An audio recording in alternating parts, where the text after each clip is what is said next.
plusieurs domaines, plusieurs professions qui existent bel et bien dans notre pays. Vous êtes déjà habitué à ces magazines Parlons Profession. C'est un magazine qui fait la promotion de toutes les personnes qui exercent un métier dans notre pays.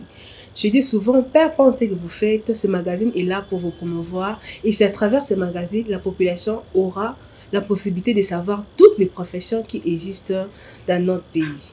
Mois de mars, mois de droit dédié à la femme, je vous avais promis que je vais commencer seulement à recevoir les femmes qui ont marqué leur temps, qui est en train aussi de marquer les temps par rapport à la jeunesse et par rapport à notre génération et pour donner aussi les jeunes filles d'en pratiquer leur profession. Aujourd'hui, je suis avec une dame exceptionnelle que vous allez découvrir, celle qui a honoré notre magazine en répondant à notre invitation pour promouvoir sa profession, pour donner aussi aux jeunes filles le goût de pratiquer sa profession. Elle est commissaire supérieure adjointe, commandante de l'unité spécialisée des protections de l'enfant et de lutte contre les violences basées sur le genre pour la ville-province de Kinshasa. Elle s'appelle Mimi Bikela Mundele. Notre invitée de ce magazine, nous allons parler concernant sa profession. Elle va expliquer le bien même de sa profession, le goût de sa profession et aussi les fonctions qu'elle exerce dans notre pays. On va suivre cette image et puis on se retrouve tout juste après.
Femme, elle s'appelle Mimi Bikela Mundele, à qui je dis bonjour mon major Mimi Bikela Mundele.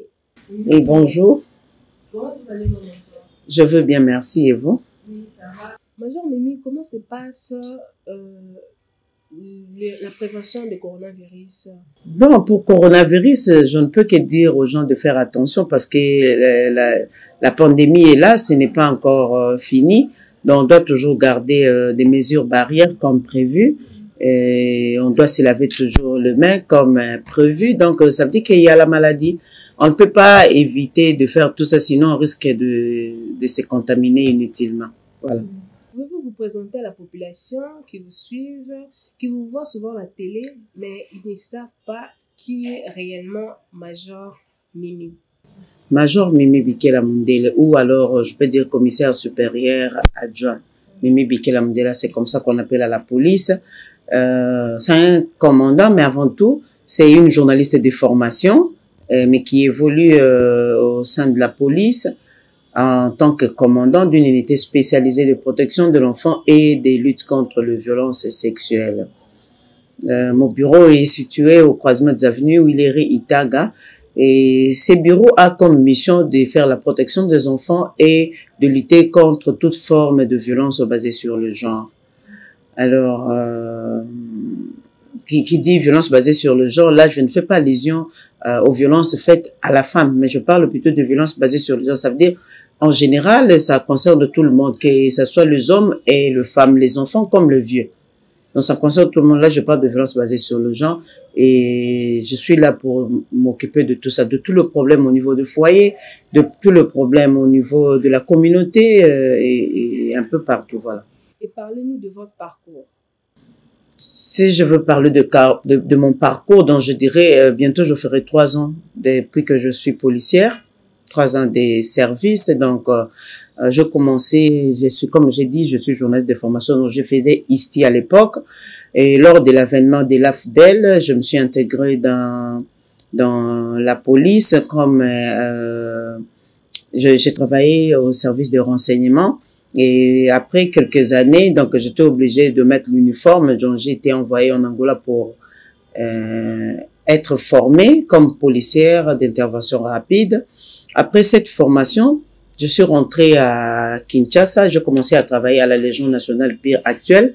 À l'époque, c'était la Légion, la police d'intervention rapide. Quelques années plus tard, j'ai quitté la PIR pour aller travailler, pour rentrer au service de renseignement et envoyé comme commandant à l'aéroport international d'Ndjili. Déjà à la PIR, j'ai assumé des fonctions telles que commandant compagnie, chef des départements chargé des opérations, chef des départements à la trésorerie. Et puis après cela, je suis rentré au service de renseignement. Et là où on m'enverra comme commandant à l'aéroport international d'Ndjili, je suis resté là-bas quelques années. Plus tard, je suis encore rentré à l'unité où je travaillais comme adjoint chargé de sécurité au bureau qu'on appelait Kinmazière. Donc, c'était le bureau de renseignement généraux de la police. J'ai travaillé là-bas. Après quelques années, j'ai quitté le service de renseignement pour aller travailler au commissariat général de la police comme chef des départements dans la protection de l'enfant et puis après dans la prévention. Et finalement, il y a eu création de 7 unités en 2014 par la réforme et on m'envoie comme premier commandant de cette unité. Donc, ça veut dire depuis 2015 vers le mois de juin ou mai, alors si je ne m'abuse pas, je suis commandant depuis là jusqu'à ces jours, depuis 2015 au mois de mai jusqu'à ces jours, et je me retrouve là comme commandant de l'unité de protection de l'enfant et de lutte contre les violences sexuelles. Et par rapport, puisque j'ai parlé de parcours, donc pendant le 23 ans dont j'ai fait allusion, donc j'ai eu à faire plusieurs formations. Donc ça veut dire que je possède avec moi plusieurs diplômes et brevets des différentes formations. J'ai fait des formations au pays comme ailleurs. Donc j'ai été suffisamment formée. Je suis formatrice en même temps. Je suis experte et formatrice en matière de violence basée sur le genre et en matière de droits de l'enfant. Voilà. En matière de droits de l'enfant, vous avez commencé, mais pourquoi vous avez seulement de se donner comme âme à la police nationale? C'était quoi votre motivation? Bon, la motivation pour faire ce service de la police, bon, je ne sais pas donner la motivation parce que c'est arrivé, c'est un destin. Comme j'ai dit, je suis journaliste de formation, donc à mon entendement, je ne pensais pas un jour devenir policier. Donc je m'étais arrangé, j'étais allé faire ISTI à l'époque pour devenir journaliste. Comme je me dis toujours, je voyais Chantal Kanimbu, Madame Chantal Kanimbu qui est journaliste, et c'est en elle que j'avais puisé l'idée de devenir journaliste. Quand je la voyais passer à la télé, en tout cas, ça m'inspirait beaucoup. Et c'est comme ça que j'étais allé faire le journalisme. Bon, et ironie du sort, comme Dieu prévoit déjà tout, donc le destin avait décidé autrement et c'est comme ça que je me retrouve dans la police. Mais cela ne m'a pas enlevé ma qualité de journaliste. Je suis journaliste de formation, bien que j'assume d'autres fonctions par rapport au destin. Donc le destin a fait que je sois policière et je trouve que oui, c'est effectif puisque je l'assume comme il faut. Quel est le rôle de votre unité au sein de la police nationale congolaise? Bon, notre unité, c'est une unité spécialisée, comme j'ai dit au départ. Ce sont des unités créées à partir de la réforme. Donc, quand il y a eu réforme de la police, il y a eu création de plusieurs unités spécialisées, entre autres notre unité. Alors, au sein de la police, nous avons d'abord au départ, nous tous, de même mission ordinaire, qui sont des missions de protection des personnes et de leurs biens. Hormis ces missions, les unités spécialisées ont leur mission à part. Comme nous avons notre mission, nous avons nos missions spécifiques. Et en premier lieu, c'est de protéger les enfants contre toute forme de violence et ainsi lutter contre les violences basées sur le genre, particulièrement les violences faites aux femmes et aux jeunes filles. Comment faire pour accéder à vos services? C'est simple, comme on dit toujours. À chaque fois, nous évoluons également à des niveaux. Donc, nous sommes dans la prévention et dans la répression. Quand on parle de la prévention, on fait beaucoup plus allusion à des sensibilisations, comme nous donner l'information aux gens, comment accéder à la police, comment ça fait partie de la sensibilisation, de la prévention. Alors, au deuxième niveau, comme j'ai parlé de la répression, là, c'est après la prévention. Si les gens n'ont pas compris et n'ont pas saisi, n'ont pas voulu respecter ce que nous donnons comme information lors de sensibilisation, en ce moment-là, nous allons agir dans la répression. Ça veut dire on doit chercher comment arrêter ou mettre la main sur les gens qui font le même chose qu'on a, les mêmes choses interdites lors de la sensibilisation. Alors, comment accéder à la police? C'est simple. Lors de la sensibilisation, on essaie de dire aux gens de venir dénoncer tout le cas de violence basé sur les gens. Et quand on dit dénoncer, ça veut dire n'importe qui peut venir à la police pour donner l'information d'un événement ou d'une situation vécue. Par exemple, dans les quartiers, dans la communauté, dans les églises, partout. On peut rencontrer un événement et puis venir dénoncer à la police. Et la police, on accède dans la police gratuitement. N'importe qui peut venir à la police pour déposer la plainte par rapport à un sujet. La victime du sujet peut venir déposer sa plainte elle-même, donc quelqu'un qui est lésé peut venir à la police déposer sa plainte. S'il s'agit d'un enfant, sa famille peut venir déposer sa plainte. Un enfant peut aussi venir vers la police et déposer la plainte. Nous savons n'importe qui peut venir à la police pour faire sa déposition. Donc, et la plainte, j'insiste, c'est gratuit. Donc, pour venir dénoncer quelque chose à la police ou bien signaler un cas connu ou alors si on est victime de quelque chose, pour venir à la police, c'est pas payant, c'est gratuit. Quand est-ce qu'on peut confirmer les viols? Bon, je sais qu'il y a un peu de confusion à ce sujet.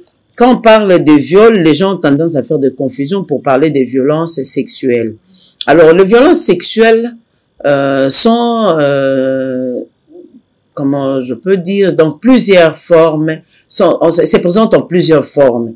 Et à son sein, on retrouve quelques infractions telles que ce qu'on appelle le viol.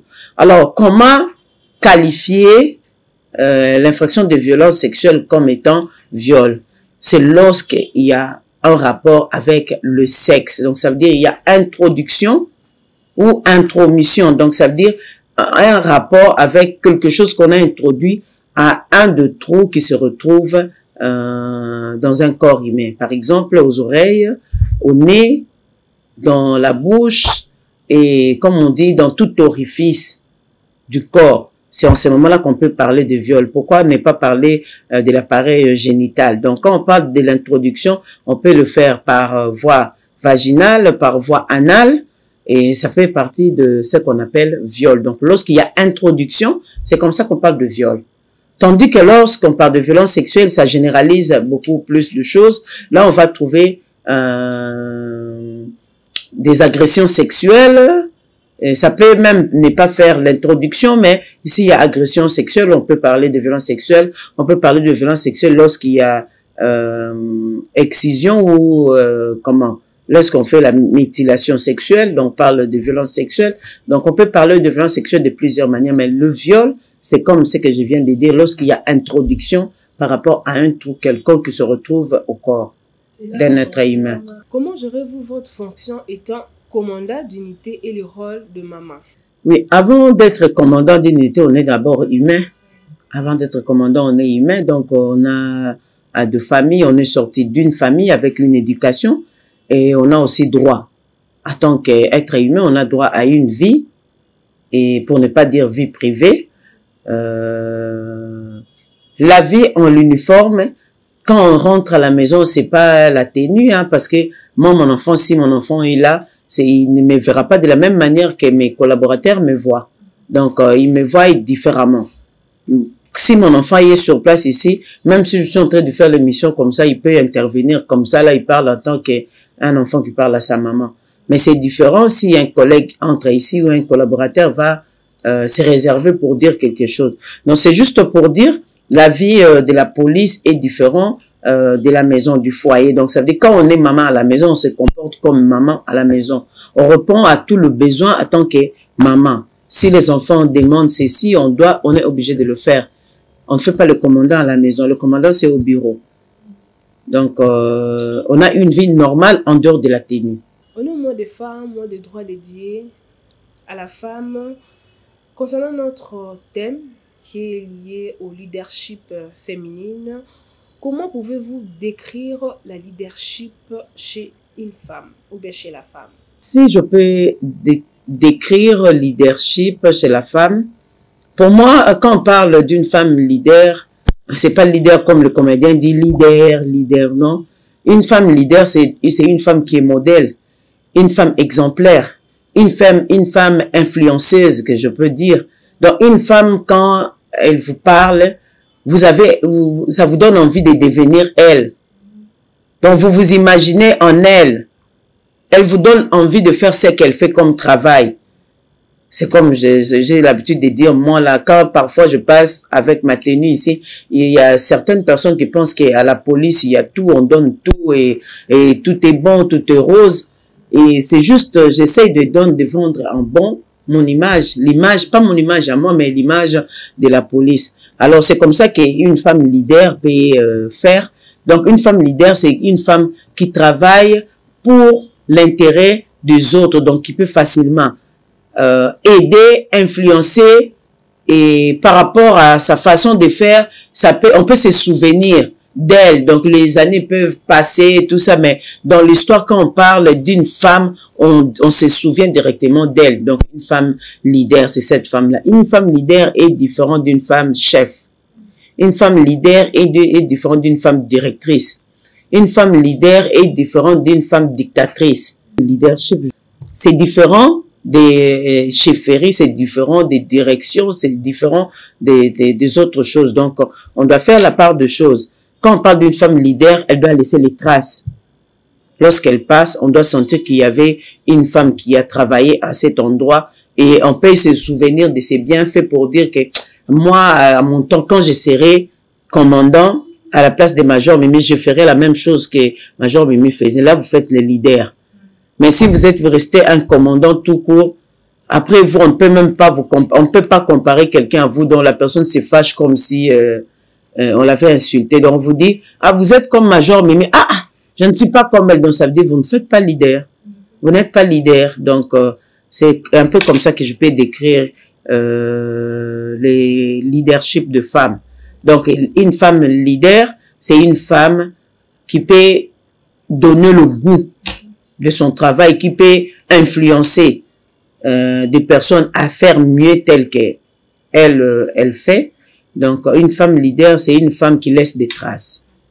Pour les jeunes filles qui veulent bien embrasser cette profession par rapport à ce que vous venez de dire, quel est le message que vous pouvez lancer à ces jeunes filles-là qui se disent, je vais devenir comme Major Mimi? Si on veut devenir femme policière comme Major Mimi, on doit d'abord étudier.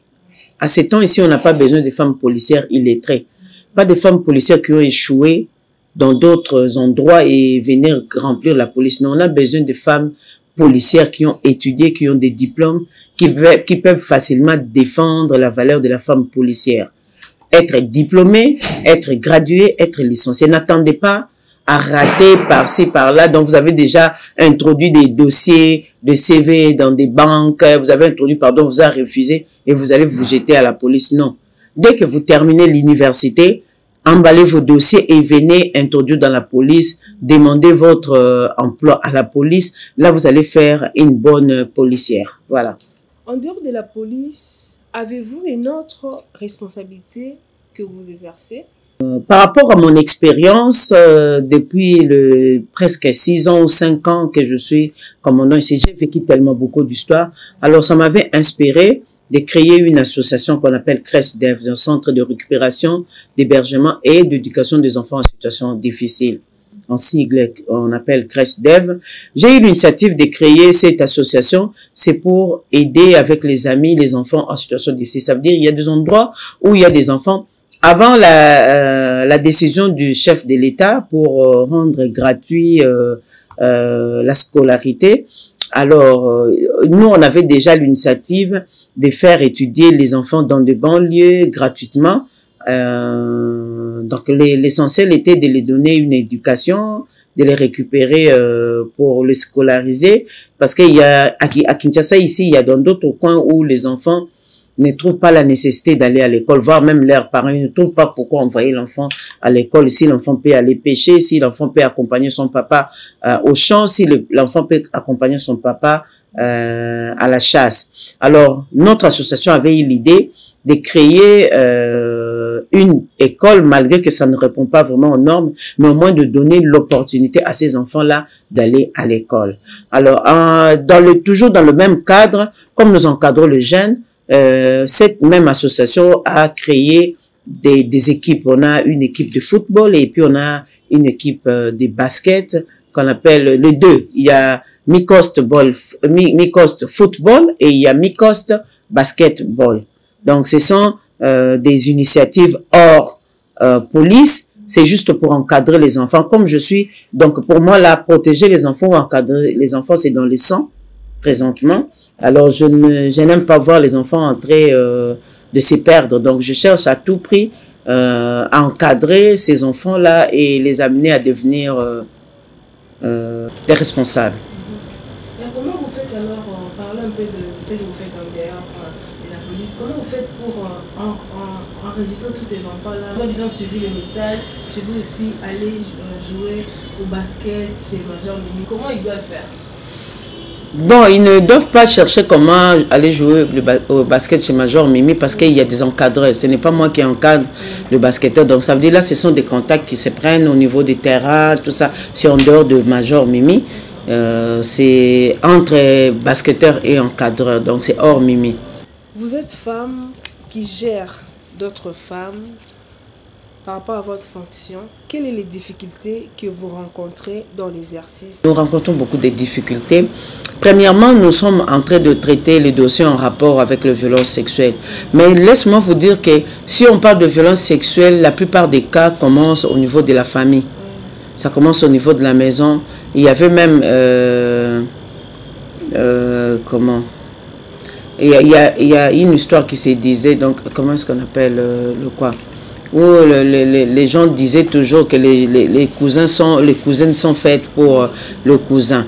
Donc il y a des pratiques comme ça que les gens ont ancrées dans la tête et souvent vous allez voir si vous parlez avec quelqu'un qui est victime de violences sexuelles, elle va finalement vous dire que ce n'est pas là où vous l'avez trouvé qu'elle a commencé. Elle a commencé ses pratiques à la maison avec soit un cousin, soit un oncle, soit un frère, soit... Alors, donc nous, maintenant, nous avons la responsabilité de rappeler chaque fois aux parents de toujours veiller à des petits jeux qui se passent au niveau de la maison. Nous avons la responsabilité de rappeler que beaucoup de cas de viol commencent au niveau de la maison et nous avons la responsabilité de suivre. Maintenant, quand on dit ça dans la famille, et on éprouve des difficultés parce que souvent, quand il se passe une chose comme ça dans la famille, vous allez constater que la famille essaye de gérer. La famille essaye de gérer pour conserver le lien de la famille, mais au détriment de la victime de ce genre de violence. Ça fait partie des difficultés. Il y a d'autres difficultés lorsque les gens n'arrivent pas à dénoncer. Les gens ont tendance à garder des choses. Ils peuvent vivre un événement près de lui ou dans son quartier, mais il s'abstient, il dit non, moi je ne peux pas aller dire parce que je ne veux pas un jour être témoin d'une histoire qui a eu lieu il y a autant d'années, je ne veux pas être derrière le barreau. Et il y a aussi des difficultés telles que la plupart des gens, pour des cas de violence sexuelle, ils préfèrent trouver des arrangements à l'amiable. Et lorsque ça ne marche pas, là, c'est en ce moment-là qu'ils courent voir la police. Ça fait partie des difficultés. Est-ce qu'une femme mariée peut se dire qu'elle a été violée? Effectivement. Une femme mariée peut dire qu'elle a été violée par son mari lorsqu'il s'agit de rapports sexuels au niveau de la famille et qui ne sont pas consentants. Parce que l'homme et la femme dans le mariage doivent collaborer pour tout faire, doivent coordonner leurs activités sexuelles. Ça veut dire l'un d'eux, si entre les deux, il y a l'un qui ne trouve pas les sentiments de faire ces rapports sexuels et que l'autre force, en ce moment-là, ça devient un viol ou une violence sexuelle. Et quelle est le procédure pour devenir femme policière comme vous? Aux filles qui vous ont suivi, aux femmes qui vous ont suivi, j'ai dit, waouh, ce travail, c'est vraiment merveilleux, c'est une profession extraordinaire. Je vais devenir comme la femme brave, Major Mimi. Je crois ça, j'ai déjà dit que ces filles-là, la porte est ouverte pour toutes les filles les filles de l'université ou nos jeunes filles qui vont bientôt avoir leur diplôme, qui vont décrocher leur diplôme d'État. Bon, le conseil, c'est d'aller à l'université étudier. Mais moi, j'appelle maintenant ceux-là qui ont déjà fait l'université de venir nous rejoindre. Parce que nous, on a été à la police, ce n'est pas parce qu'on a échoué ou ce n'est pas parce qu'on avait cherché le boulot à la banque qu'on nous a refusé, non. On a quitté l'université pour la police. Et pourquoi pas vous? Ne cherchez pas à rater et devenir maman et le mari vous abandonne et comme ça que vous allez revenir à la police. Non, il faut venir à la police le plus tôt. Parce que d'ici là, il n'y aura plus la facilité d'accéder à la police. Ça serait très difficile. C'est comme j'ai dit en Angola, au début, là, on a arrêté les gens pour faire l'armée. On parlait des rouchkas à l'époque. Donc, c'est avec des fouets qu'on a arrêté les gens pour les envoyer à l'armée. Mais aujourd'hui, là, pour accéder dans l'armée angolaise, ce n'est pas facile. Même dans la police, ce n'est pas facile. Donc, on cherche par tout le moyen comment faire et comment devenir policier en Angola. Ça serait la même chose pour nous ici. Aujourd'hui, là, vous êtes diplômé. Au lieu de faire traîner votre diplôme à la maison parce que vous cherchez du boulot par-ci, par-là, prenez la police comme une profession. Venez à la police, introduisez vos CV, vos demandes d'emploi, comme vous faites partout. Prenez la police comme votre profession. N'attendez pas prendre la police comme un moyen de secours. Après l'échec, et puis vous allez rejoindre la police. Non. On ne veut pas de ce genre de policiers. Donc, la police, c'est une profession et on doit prendre ça pour faire ça. C'est pourquoi on a des difficultés lorsque quelqu'un se retrouve dans la police par erreur et cette personne ne sait pas faire le travail de la police comme il faut. Est-ce qu'il y a un âge précis pour le recrutement? Oui, on prend de 18 ans à 35 ans. Est-ce que l'unité a un projet au cours de cette année, votre unité? Si je peux parler de projet, pour cette année déjà, là nous sommes déjà en pleine activité, on a déjà commencé avec les activités, surtout que nous sommes au mois de mars, il y a plusieurs activités déjà organisées. Mais nous sommes en train de projeter des journées portes ouvertes où nous allons séparément recevoir, laisser la porte ouverte pour les jeunes filles et jeunes garçons à leur tour. Et autre jour pour les femmes âgées de 18 à moins de 40 ans pour parler de la santé des reproductions. Et pour les jeunes filles, on va essayer de discuter autour des violences sexuelles et de rapports sexuels avant l'âge de 18 ans.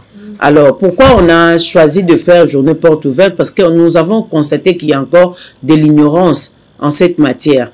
Les gens n'ont pas encore de l'information. Alors, dans le cadre de sensibilisation, nous, cette année, on a déjà projeté de faire des journées portes ouvertes. En dehors de ça, on a des sensibilisations à faire sur les agressions sexuelles.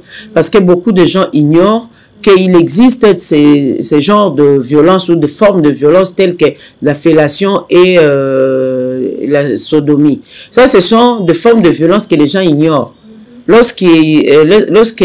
Un auteur de viol utilise son appareil génital pour introduire des forces dans la bouche d'une personne, ça fait partie des viols. Et c'est une forme d'agression sexuelle que les gens ignorent, surtout beaucoup plus on fait ça aux enfants. Et exactement, on fait la sodomie aux enfants, garçons comme filles. Donc, ce sont des informations que les gens ignorent. Alors, nous avons pensé qu'on doit vulgariser ça, on doit parler de ça, on doit mettre ça à la portée de tout le monde pour que les parents puissent être vigilants. Puisque nous sommes au mois de mars, mois dédié aux droits de la femme, avez-vous un message adressé à la femme et aux jeunes filles? Oui, il y a un message pour les femmes, comme je dis toujours. Nous sommes plus à cette période où la femme remplissait la ville pour aller acheter le pain parce que nous sommes au mois de mars. Nous sommes en cette période où la femme a compris que le mois de mars, c'est juste pour commémorer ces femmes-là, les anciennes femmes qui ont lutté pour l'autonomisation de la femme. Alors nous sommes toujours dans cette lutte.